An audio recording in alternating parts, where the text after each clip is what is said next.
Hebu fikiria hali ambayo ni ya kawaida sana. Unakutana na rafiki yako, mnakaa mahali mkizungumza kuhusu maisha.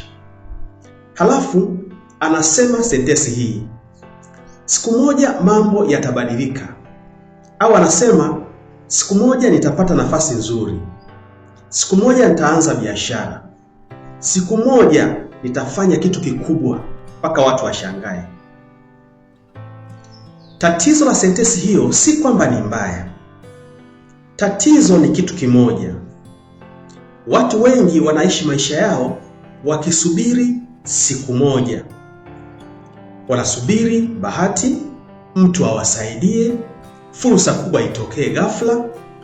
Lakini ukweli ni huu: watu wanaofanikiwa sana maishani hawakai wakisubiri bahati.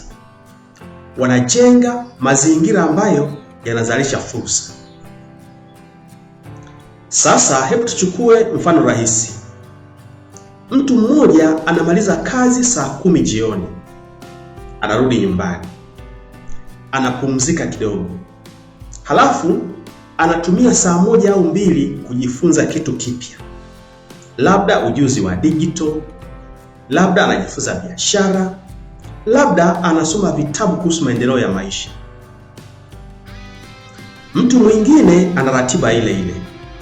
Anafika nyumbani, anafungua TV au anaingia kwenye simu kwa masaa 3 au 4.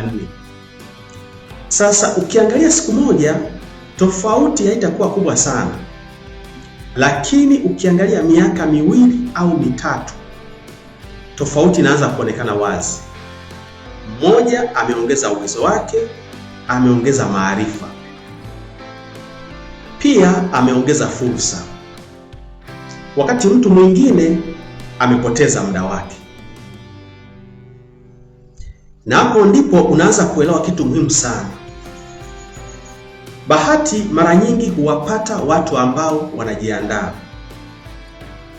Sasa hebu nikuulize swali moja. Ni mara ngapi umesubiri kitu kitokee badala ya kuanza kukitengeneza mwenyewe? Kwa sababu ukweli ni kwamba maisha hubadilika pale ambapo mtu anaacha kusubiri na anaanza kujenga.